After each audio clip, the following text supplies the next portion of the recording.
natin sa Luke chapter 12 verses 13 hanggang 21 at sa Mark chapter 8 verses 36 hanggang 38 ay bilang pagsuporta sa doktrina o aral ng Lord's Day 50 Heidelberg Catechism,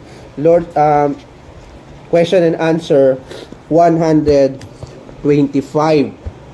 Mga minamahal sa ating Panginoong Kristo, ang tao ay prone o lagi siyang nakahilig upang magtamasa ng maraming kayamanan dito sa sanlibutan. At sa kanyang pagtatamasa o pagnanais na matamasa ang mga kayamanan dito sa sanlibutan, marami siyang mga kasalanan na ginagawa upang sambahin niya ang salapi o ang mga kayamanan. Nilalapastangan niya ang Sabas, nilulustay niya ang mga pera ng Panginoon na ayon sa probidensya ng Panginoon ay binibigay sa kanya ng Diyos.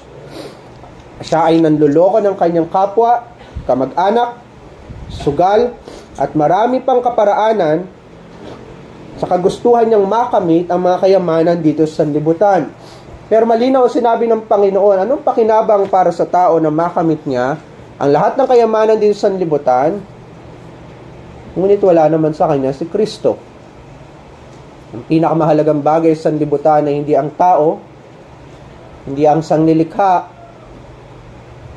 hindi ang mga hayop, lalo tigit hindi ang mga bagay sa sanlibutan. Ang pinakamahalagang bagay sa sanlibutan ay ang ating Panginoong Jesucristo. Nasa Kanya nakaturo ang lahat ng bagay. Kapag nakikita natin ang sanlibutan, itinuturo tayo nito sa ating Panginoong Jesucristo. Ang sabi ng Panginoon, sino man nagkakahiya sa akin dito sa mapangalunya at masamang salin lahi na itong, ibig sabihin kapag nakikita natin ang sanlibutan, dinadala tayo nito sa pagkakilala sa ating Panginoong Jesucristo. Nakikita natin ang kanyang kahabagan, na wala tayong pinagkaiba sa sanlibutan, pero kinahabagan tayo ng Panginoon. Kapag nakikita natin ang kayamanan sa sanlibutan, itinuturo tayo sa Panginoong Jesucristo. Na gaano man higit ang kayamanan sa sanlibutan, gaano man kahitik ang bunga ng sanlibutan, ay higit na mas mapagbiyaya ang Panginoon. Hindi mayahalin tulad ang kayamanan sa sanlibutan sa kayamanan sa ating Panginoong Jesucristo. Kapag nakikita natin ang mga paghihirap, ang sabi ni Apostol Pablo, walang makapapantay sa kaluwalhatian na ating tatamuhin sa ating Panginoong Jesucristo. Kahit ang mga paghihirap dito sa sanlibutan. Ang sinasabi ng Biblia, ang kayamanan man o paghihirap ay hindi mo maaaring ipantay sa ating Panginoong Jesucristo sapagkat ang Panginoong Jesucristo sa Kanya nakaturo ang lahat ng bagay. At huwag itong may aalis sa ating isipan kapag tayo ay nananalangin sa Panginoon. Kaya nga tayo tinuruan ng Panginoon na kapag tayo mananalangin, ang ipapanalangin natin ay dumating nawa ang kalooban ng Panginoon, dumating nawa ang Kanyang paghahari, masamba nawa ang Kanyang pangalan. At pagkatapos nun, ang sabi ng Panginoon, hilingin ninyo ang inyong pagkain sa araw-araw. Pinapanalangin natin, Panginoon, ibigay mo sa amin ang aming pangangailangan. At sabi ng katekismo, ang tinutukoy na pangangailangan dito ay ang pangangailangan ng ating katawan. Ngunit huwag kayong magkakamali na hindi porket ang binibigay ng Panginoon ay ang pangangailangan ng ating katawan, ay kakalimutan na natin ang ating espiritu. Kahit bigyan ng Panginoon ang ating katawan, kung ito man ay mayroong kalakip na pagpapala, ito ay kapakinabangan ng ating kaluluwa. Ang tinapay, ang alak, kapag ito ay binibigay sa atin ng Panginoon, kapag ito ay may kalakip na pagpapala ng Panginoon, ito ay nagiging kapakinabangan sa atin. Sapagkat sabi ng katekismo, walang pakinabang ang lahat ng bagay malibang ikaw ang magpala sa amin. Ang sinasabi ng katekismo, anong saysay na makamit ko ang lahat ng bagay nito kung wala naman ang iyong pagpapala? Sapagkat kahit ang sanlibutan ay binibigyan din ng Panginoon ang lahat ng kanilang pangailangan. Ang mga ibon, ang mga nasa kalaliman ng dagat, ang mga nasa impapawid at lupa, kabilang ang tao, ay ipinagkakaloob ng Diyos ang kanilang pangailangan. Sapagkat ang Diyos ay hindi pabayang Diyos. Siya ang may likha ng langit at lupa at pinapanatili niya ang lahat ng bagay at alinsunod sa kanyang kalooban ng paglikha, ibinibigay niya ang kanilang pangangailangan sa mga dukha, sa mga mayayaman, sa mga mananampalataya, sa mga hindi mananampalataya, ipinagkakaloob niya ang lahat ng bagay sa kanila na kinakailangan ng kanilang katawan. Ang pinagkaiba lamang ng mga hinirang at mananampalataya mula sa sanlibutan, ang pinagkaiba lamang natin sa mga hindi mananampalataya, ay kapag nagbibigay ang Panginoon sa atin, meron itong kalakip na pagpapala at biyaya. Ngunit kapag siya ay nagbibigay sa mga hindi mananampalataya, yun ay hindi pagpapala sa kanila, kundi yun ay sumpa para sa kanila. Wala silang maidadahilan sa Panginoon. Hindi kita kilala. Hindi ko narinig ang iyong salita. Hindi ko narinig ang iyong ebanghelyo. Ang sasabihin ng Panginoon sa kanila, hindi ba sapat na ibinibigay ko sa iyong lahat ng bagay upang kilalanin mo na ako ang tagapagbigay at ako ang mabuti sa lahat?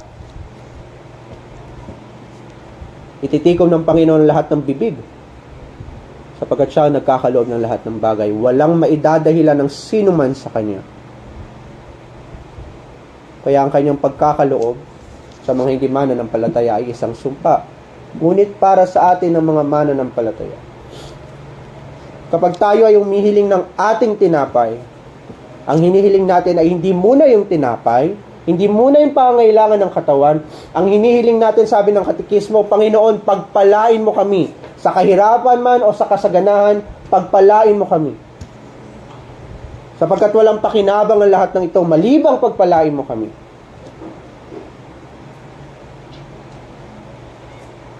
Ito ang kinalimutan na ng maraming Kristiyano ngayon na nag-aangking mga Kristiyano.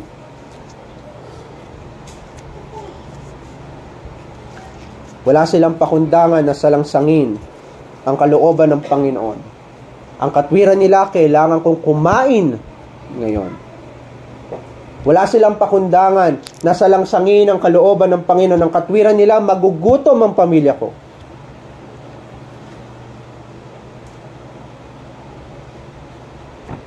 Inuuna nila ang kalam ng sikmura bago ang kalooban ng Panginoon. Pagkatapos silang manalangin, Panginoon, ipagkaloob mo sa akin ang tinapay sa araw nito. Ang una nilang isipin, sasalangsangin nila ang kalooban ng Panginoon para makakain sila sa araw na yun. At iniisip nila na sila ay pagbibigyan ng Panginoon. Iniisip nila na ang Panginoon, okay lang sa Panginoon na salangsangin mo ang kalooban ng Diyos basta makakain ka ngayong araw na ito. Dahil nakatingin sila sa tinapay, iniisip nila ang kalam ng sikmura, pero wala silang pakundangan. Hindi nila iniisip, hindi nila isinaasa-alang-alang ang kabutihan ng kanilang espiritu at kaluluwa. Ang tema natin sa umagang ito, mga minamahal, ang ika-4 na kahilingan, bigyan mo kami ngayon ng aming pagkain sa araw-araw. Una, titingnan natin ang kaisipan nito. Pangalawa, ang implikasyon. At pangatlo, ang pagtitiwala. Ang panalangin ito sa orihinal, nung sinabi na bigyan mo kami ngayon ng aming pagkain sa araw-araw, ang panalangin ito sa pagkakasabi ng Panginoong Kristo sa orihinal ay hindi humihingi ng tinapay o pagkain para sa araw-araw. Sapagkat iniutos ng Panginoon na huwag nating alalahanin ang bukas, sapagkat ang alalahanin ngayong araw na ito ay sapat para ngayong araw, at hindi dapat ito lumalampas kinabukasan, sapagkat sapat ang lahat ng alalahanin na ibinibigay ng Panginoon, araw-araw lamang tayong nabubuhay sa biyaya ng Panginoon. Sapat ang mga alalahanin sa araw na ito at hindi dapat ito lumalampas sa kinabukasan. Ay tinuturo ng Panginoon na ating ihilingin ay ang ating tinapay ngayon. Yung sinabi, bigyan mo kami ngayon ng aming tinapay, doon na natapos yun. Ipagkaloob mo sa amin ang aming tinapay para sa araw na ito, hindi para bukas, hindi para susunod na araw, susunod na linggo, buwan, taon, ngayong araw lang na ito, Panginoon, sapagkat hindi namin alam kung mabubuhay pa kami bukas. Sapagkat sabi ng mga apostol, ang buhay ng tao ay para lamang singaw. Mamaya makikita mo, mamaya mawawala na ang buhay ng tao. Laging ang ating pamumuhay ay para sa araw na ito. Kaya nga kapag naririnig natin ng Ebanghelyo, yun ay kaligtasan para sa araw na ito. Yun ang pagtawag ng mga propeta sa Old Testament. Ngayon na ang araw ng kaligtasan dahil ibibigay ng mga propeta ang salita ng Panginoon, hindi para bukas. Marami nag-aakala na sila'y Kristiyano, na kapag narinig nila ang Ebanghelyo, sabi nila, saka na lang kapag okay na mga trabaho, okay na ang aking mga problema sa buhay, saka ko na alalahanin ng church. Saka na ako magpapa-member ng church. Saka ko na alalahanin ng mga bagay na yan kapag okay na ang lahat ng bagay na ito. Pero ang sabi ng Panginoon, ang kaligtasan ay ngayon, hindi bukas, hindi mamaya, ngayon. Sa oras na marinig natin ang Ebanghelyo, ngayon ang kaligtasan. Sapagkat ang tao ay nabubuhay lamang ngayon. Hindi na natin alam kung tayo mabubuhay bukas o mamaya. Kaya isang kapakumbabaan ang hinihingi natin at kinikilala natin, Panginoon, ipagkaloob mo ang aming tinapay ngayon. Hindi tayo nag-uutos na parang ngayon din, ibigay mo ang aming tinapay. Hindi. Kinikilala natin, Panginoon, araw-araw lamang kaming nabubuhay. At kung hindi lamang sa iyong biyaya, mamamatay kami ngayong araw na ito. Ipagkaloob mo ang aming tinapay ngayon. At ang ibig sabihin ng panalangin iyon, ang ibig sabihin ng ipagkakaloob mo sa aming tinapay, Panginoon, ay yung sapat. Kasi kung hindi sapat ang iyong ipagkakaloob, baka maitulak kami nito sa pagkakasala at madala namin ang aming mga alalahanin sa kinabukasan kung hindi sasapat ang iyong ibibigay sa amin ngayon.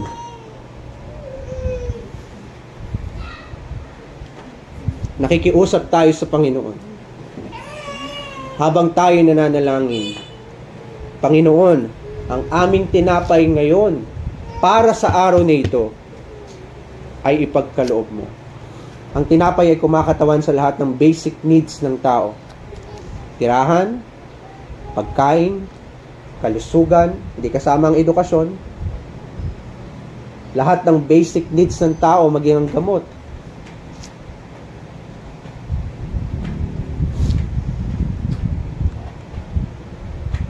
Na kapag nawala ang mga bagay na yun, mamamatay ang tao. Ang mga alalahanin natin ngayong araw ay sapat para sa ngayon. Ngayong araw na ito. Ngayon magtatanong kayo,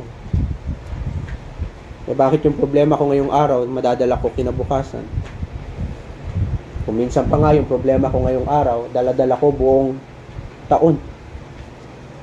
Yung alalahanin ko ngayong araw na ito, daladala ko buong isang linggo.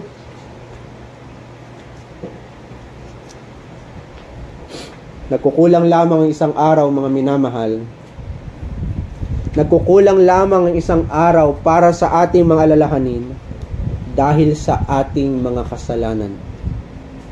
Hindi kasalanan ng Diyos na yung sapat na tinapay na ipinagkaloob niya sa araw na ito ay magkulang para sa iyo.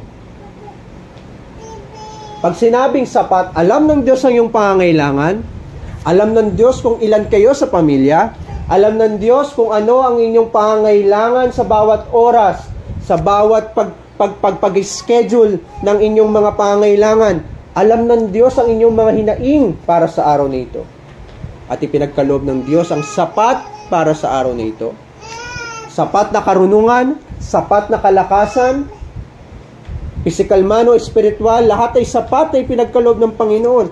Kaya lamang nagkukulang dahil sa ating kasalanan.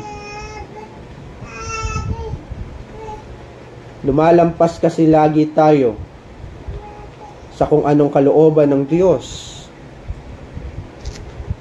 Lalo na sa kanyang kalooban na tayo ay makontento, na tayo ay may damit, pagkain, at inumin sa araw-araw.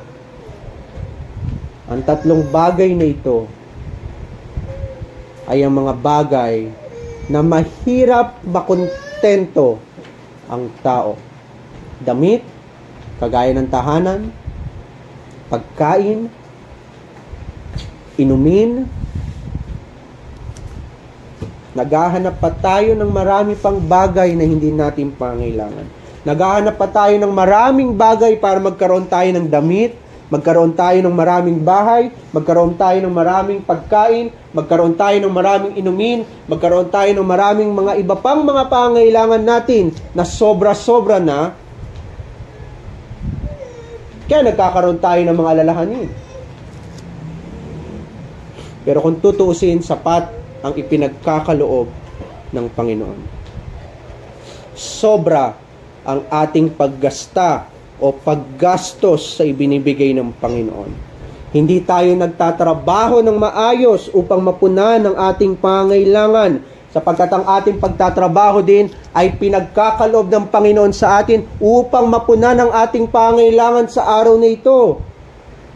Nilulustay natin ang mga kaloob ng Diyos, mga hindi natin pangailangan, uutangin natin para malubog tayo sa utang. Kaya sa kinabukasan, namumblema pa rin tayo sa ating kakainin, sa ating ibabayad sa ating pinagkakautangan. Pero isa lang ang katotohanan, hindi nagkukulang ang Diyos sa atin. Sapat ang kanyang biyaya sa bawat araw. Wala tayong kakontentuhan, kaya hindi sumasapat ang kaloob ng Diyos para sa araw na ito. Naghahangad pa tayo ng higit kaysa sa ating makakaya. Lumalampas tayo sa kalooban ng Panginoon.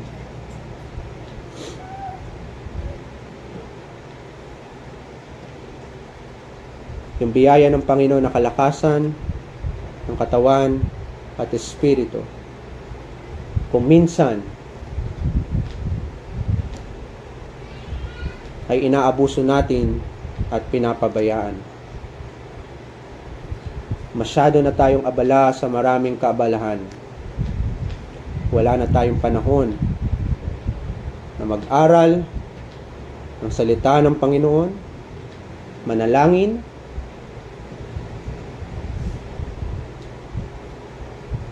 napapabayaan natin ang ating espiritu. Kaya kapag dumarating ang maraming pighati, hindi natin alam ang gagawin.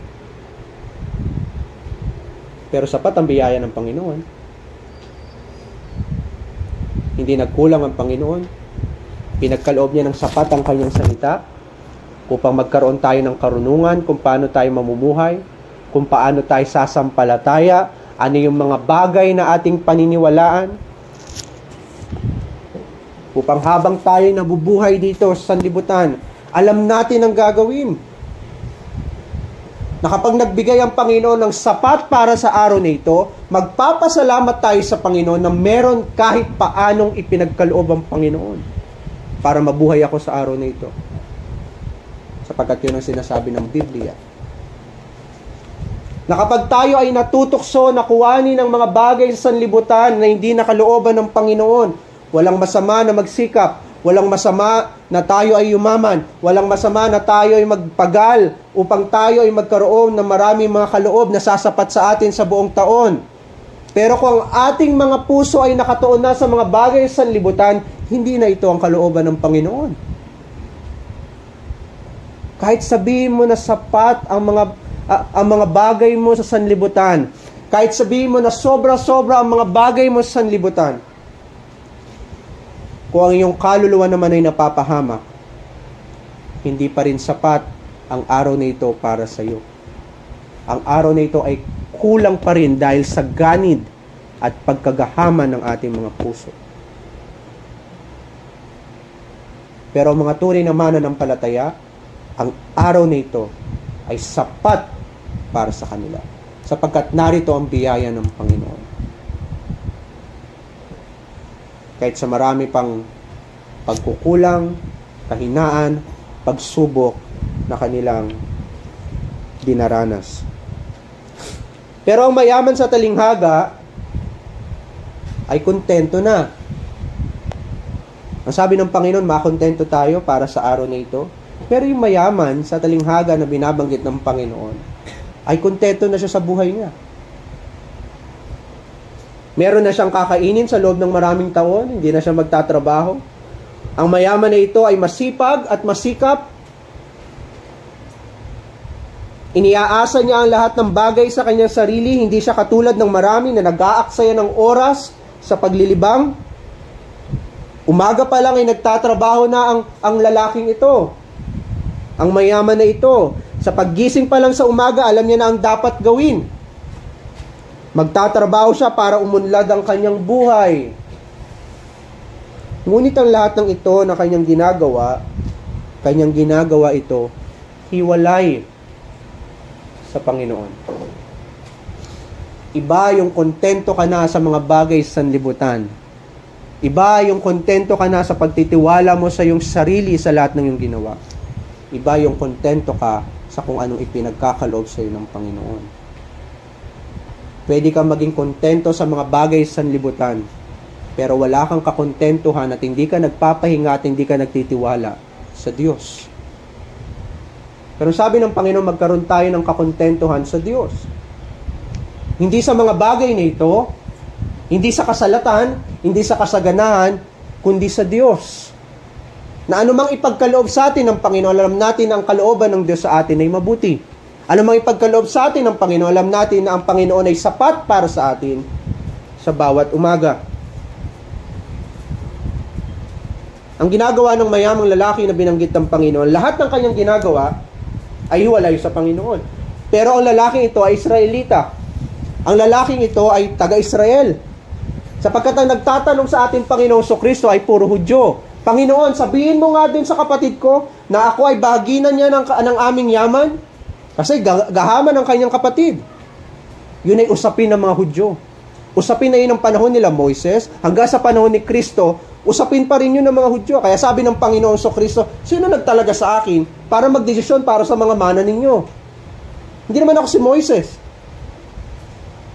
Kaya ang tinutukoy niyang mayaman sa talinghaga ay isang Israelita, isang Hudyo, member ng church, confessing member ng church. Nagpapahayag na siya ay Hudyo, nagpapahayag na siya ay mananampalataya, pero hiwalay sa Diyos. Gumigising siya sa umaga nang walang pagpapasalamat sa Diyos.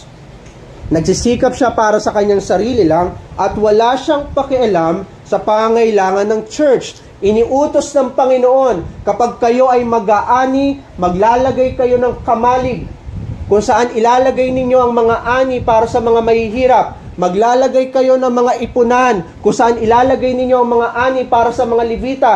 Hindi iyon ginawa ng mayaman. Anong ginawa niya? Napakarami kong ani, gigibain ko ang aking kamalig, gagawa ako ng mas malaking kamalig para sa lahat ng aking ani. Wala ni isa mang nabanggit para sa mga mahihirap, mga dukha sa Israel, at para sa mga Levita na nangangaral at naglilingkod sa templo ng Panginoon. Wala siyang pakialam sa pangailangan ng kanyang iglesia. Ang kanyang iniisip lamang ay yung kanyang kapakanan. Ang layunin niya ay yumaman ng yumaman hanggang sa dumating ang araw na nakontento na siya sa kanyang ginawa. Kung tayo ay magiging kontento dahil sa ating pagsisikap, nakita ninyo ang resulta. Anong ginawa sa kanya ng Panginoon? Hangal. Ngayong araw din na ito, nagtiwala ka na ikaw ay sapat para sa araw na ito? Nagtiwala ka na ang iyong pagsisikap sa araw na ito ay sapat Nagtiwala ka na ang lahat ng iyong aanihin ay sapat para sa araw na ito. Ngayon ding araw na ito, kukunin ko ang iyong kaluluwa. Saan ngayon mapupunta ang mga pinaghirapan mo? Sabi ng Panginoon. Ang sabi ng mayaman, kaluluwa ko. Huwag ka na magtrabaho dahil sapat na ang iyong mga ginawa. Ang sabi ng Panginoon, nagtiwala ka sa kaluluwa mo, nagtiwala ka sa sarili mo. Ang sabi ng Panginoon, kukunin ko ang kaluluwa mo. Yung sinabi niya, saan mo ngayon dadalhin ang mga yaman mo? Sino ngayon makikinabang ng mga kayamanan mo? Ang ibig sabihin lang ng Panginoon, kung kukunin ko ang kaluluwa mo, kanino ka ngayon magtitiwala? Kinuha ko yung bagay na pinagtitiwalaan mo, yung sarili mo. Ipapahiya ko ang sarili mo, kung kanino ka nakakapit, papatayin ko. Saan ngayon mapupunta ang lahat ng pinaghirapan mo?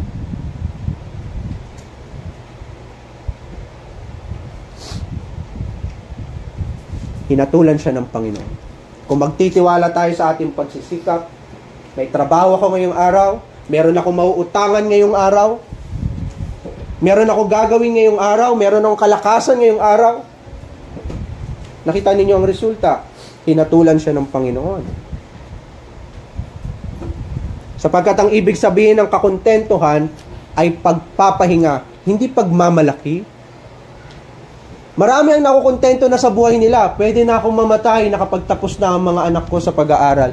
Pwede na akong mamatay nakapagpatayo na ako ng bahay. Pwede na akong mamatay dahil okay na ang negosyo ko at mamanahin na ito ng aking mga anak. Pwede na akong mamatay. Lagi na lang ganun. Nakontento na siya sa lahat ng ginawa niya at pinaghirapan niya at manghang-mangha siya sa lahat ng ginawa niya. At sabi ng Panginoon, hangal, hahatulan kita ngayong araw na ito. Ang ibig sabihin ng kakontentuhan, sa kabila ng ating pagsisikap, sa kabila ng ating kalakasan, sinasabi natin, Panginoon, ang mga bagay na ito ay walang pakinabang kung hindi mo ako pagpapalain. Yun ang ibig sabihin ng kakontentuhan. Nakukontento na tayo hindi sa mga bagay na narito, kundi nakukontento tayo sa mga bagay na ipinagkakaloob ng Diyos na espiritual. Di bali nang magutom ako sa araw na ito, wag lang mawala sa akin ang salita ng Panginoon. Di bali nang magutom ako sa araw na ito, wag ko lamang salangsangin ang kanyang kalooban. Magtitiwala ako sa Panginoon, kahit kumalam ang aking sikmura.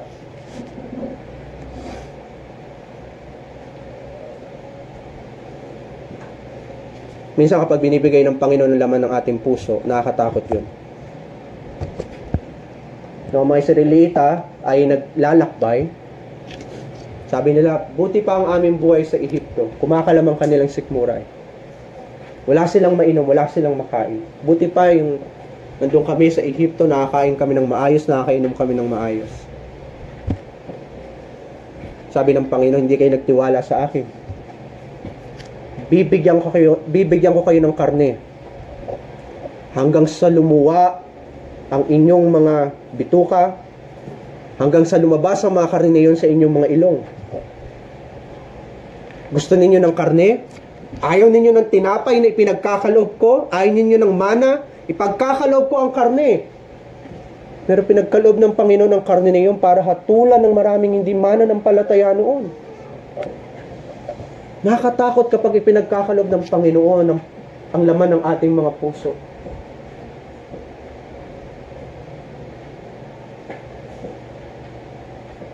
Mas nanaisin ko pang wag na lang pakinggan ng Panginoon ang laman ng aking puso, kaysa mapahamak ako dahil sa aking kamangmangan. Dahil laging laman ng puso ng tao ay pandaraya. Wala nang iba. Kung mayaman ay nagpahinga, ang sabi niya, mamahinga ka na. Wala ka nang dapat gawin, sabi ng mayaman sa kanyang sarili. Ang mayaman ay nagpahinga dahil sa kanyang pagtitiwala sa kanyang sarili. Ngunit, ang mga mananampalataya, dukhaman o mayaman, ay nagpapahinga sa kalooban ng Diyos. Alam niyang ang lahat ng bagay ay kaloob ng Diyos. Alam ng mananampalataya iyon, sapagkat sapat ang biyaya ng Diyos, siya man ay dukha, siya man ay mayaman. Alam niyang ang sapat para sa kanya ay hindi yung mga bagay na meron siya, hindi yung mga bagay na wala siya, kundi yung biyaya lamang ng Panginoon. Ang biyaya ng Diyos ay hindi ang mga material na bagay. Pag sinabi na sapat ang biyaya ng Diyos sa araw na ito, huwag ninyong iisipin na ang sinasabi ko ay yung sapat na mga material na bagay na pinagkakalob ng Panginoon. Definitely, araw-araw kinakapos tayo. Kung minsan wala tayong kinakain sa araw-araw, minsan isang beses lang tayo kumain, 2 beses lang tayo kumain. Kung minsan meron pa tayong sakit, habang ang mga anak natin ay walang kinakain, hindi tayo nakapagtrabaho kapag tayo ay merong sakit. Pag sinabi na ang iyong tinapay, Panginoon, ay sumapat sa akin sa araw na ito, hindi natin tinutukoy yung mga material na bagay muna, kundi ang biyaya ng Panginoon. Kapusin man tayo sa araw na ito, sapat ang biyaya ng Panginoon. Dahil kahit ang kahirapan ay pwedeng dalhin tayo nito sa pananampalataya. Pagsisisi ng kasalanan, ang kahirapan ay dalhin tayo sa kapakumbabaan para lalo tayo magtiwala sa Panginoon. Hindi ito mga material na bagay. Ang mga dukha at mayayaman na mga mananampalataya ay parehong sukat lamang ng biyaya ng Diyos ang kanilang tinatanggap. Hindi totoo na ang Diyos ay mas pinagpapala ang mga mayayamang mananampalataya. At ibig sabihin, hindi niya pinagpapala ang mga mahihirap na mananampalataya. Ang Diyos ay walang pinipili sa kanyang mga anak. Pantay-pantay ang mga biyaya na pinagkakalob ng Panginoon sa mga mayayaman man o mahihirap na kapwa mananampalataya.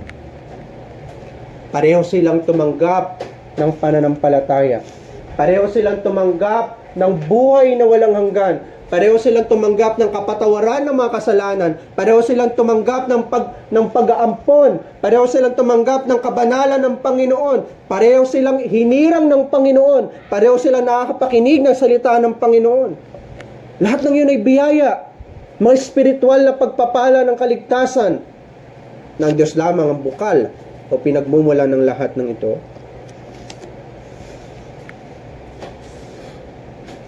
Kagaya ng sabi ng katekismo, walang saysay ang lahat ng mga bagay kung wala ang pagpapala ng Diyos. Kung walang pakinabang ang lahat ng mga bagay, ang ibig sabihin nito, ito ay sumpa para sa atin bilang makasalanan. Kung ang lahat ng bagay na ito ay walang pakinabang, malibang narito ang biyaya ng Panginoon, ang lahat ng bagay na ito ay sumpa para sa atin. Kaya ang hinihiling natin ay hindi yung material na bagay, kundi Panginoon yung biyaya mo. Sapagkat ang mga bagay na ito na aming tinatanggap, kahit ang tinapay na ito, kahit ang alak na ito, ay maaaring maging sumpa para sa amin, malibang ito ay pagpalain mo para sa amin. Kahit ang trabaho ko, pag-aaral ko, negosyo ko, kahit yung church, ay maaaring maging sumpa sa atin kung wala ang biyaya ng Panginoon.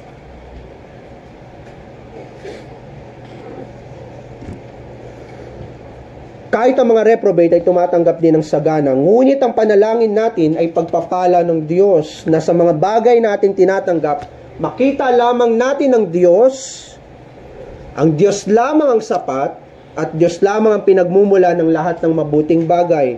Pinapanalangin natin ang tinapay, trabaho, negosyo, at marami pang mga material na bagay ay magpaalala sa atin na tayo ay hindi pinababayaan ng Diyos. Paano naman ang kasalatan? Paano naman kapag tayo ay nagkukulang? Kung ang trabaho, negosyo, ang ating tinapay sa araw-araw, pagkain, ang nagpapaalala sa atin, ang Diyos ay hindi pabaya sa atin, paano naman ang kasalatan? Ibig ba sabihin, hindi na natin aalalahanin ng Diyos kapag tayo ay naghihirap? Ibig ba sabihin, wala nang magpapaalala sa atin na tayo ay hindi pinapabayaan ng Diyos kung ang mga material na bagay na ito ay wala at salat sa atin? Hindi rin. Sapagkat ang pananalangin ng tinapay ngayong araw ay isang patunay na araw-araw tayong salat. Sa oras na ipanalangin mo, Panginoon, ipagkaloob ang tinapay sa amin sa araw na ito. Ang ibig sabihin ng salat tayo at wala tayong magagawa liban sa Diyos. Wala tayong kahit ano sa ating mga kamay. Kapag tayo ay nananalangin, wala tayong kahit ano sa ating mga kamay. Tayo ay salat at kailangan natin ng Diyos. Araw-araw tayong nabubuhay sa kalooban ng Diyos. Lahat ng atin ay mula sa Diyos. Kung dumating man ang panahon na alisin ng Diyos ang mga bagay na Kanyang ipinagkaloob sa atin, kikilalanin pa rin natin na Siya ay sapat at hindi nagpabaya sa atin. Sapagkat kung tutuusin, kahit isang butil ng bigas ay hindi dapat sa atin dahil sa ating mga kasalanan.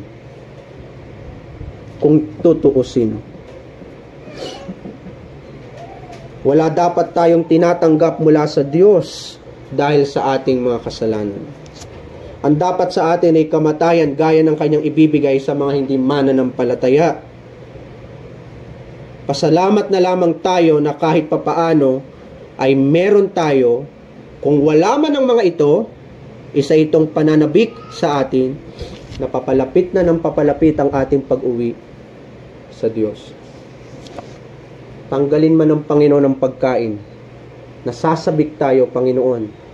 Kung ito ang iyong kalooban, mamatay ako ngayong araw na ito. Nananabik ako na makasama ka. Sa wakas, matatapos na ang taggutom at paghihirap at lahat ng pagluha ko sa araw-araw.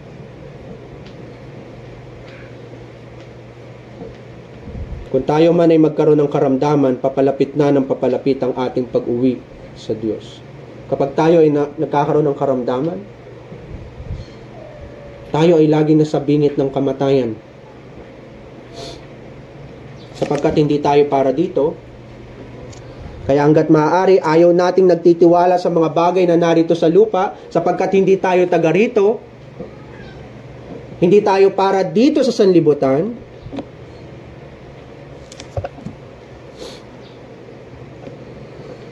Ang mga bagay dito sa lupa hindi dapat natin pinagtitiwalaan upang huwag maialis ang ating pag-asa na tayo ay uuwi pa sa ating tahanan kung saan naroon ang Panginoong Kristo. Tayo ay mga manlalakbay lamang dito. Ang tinapay din sa araw-araw ay isang paalala sa atin na hindi dapat tayo nagtitiwala sa kahit anong bagay o kanino man, kahit sa mismong mga kaloob ng Diyos. Anong pakinabang kung makuha natin ang lahat ng bagay? Mamamatay din naman tayo. Pabubulok din naman sa lupa ang lahat ng ito. Hindi mo pwedeng kapitan ang mga bagay dito sa lupa. Kahit ang mga bagay na nakikita mo sa church. Kahit pa ang church ay hindi mo pwedeng kapitan o pagtiwalaan. Hindi sagot ang iglesia sa kahirapan. Hindi rin kalooban ng Diyos na nagtitiwala tayo sa mga ibinibigay ng church. Tulungan man tayo ng church, ang dapat priority ng diaconate ay ang salita ng Diyos. Kahit walang maibigay sa atin na material na bagay, tinugon ng Diyos ang ating kahilingan sa ating paghihirap nung narinig natin ang devotion, salita ng Diyos na ginamit niya ang mga diakono upang ipagkaloob ang ating pangailangang spiritual. Doon tayo dapat nagtitiwala. Hindi sa sweldo, hindi sa kita, o maging sa benevolence na ibinibigay ng Panginoon. Dahil kahit ang church ay matatapos din, darating ang panahon, mawawala ang local church. At hindi dapat tayo nagtitiwala sa ating iglesia. Nagtitiwala tayo sa salita ng Diyos na hindi nagbabago at hindi nawawala. Sapagkat ang salitang iyon, mga minamahal, ay ang ating Panginoong Kristo. Ang salita na nagkatawang tao. Nagkaroon ng laman at dugo alang-alang sa iyo. Upang mga bagay na tinatamo mo sa araw-araw, o mga bagay na nararanasan mong paghihirap sa araw-araw, ay hindi maging sumpa sa iyo, kundi isang pagpapala. Magdusa man tayo, maghirap man tayo, magkulang man tayo sa araw-araw, yun ay pagpapala para sa atin. Kahit ang tinapay at alak na ito na nasa ating harapan, nagiging pagpapala lamang ito sapagkat narito mismo si Kristo.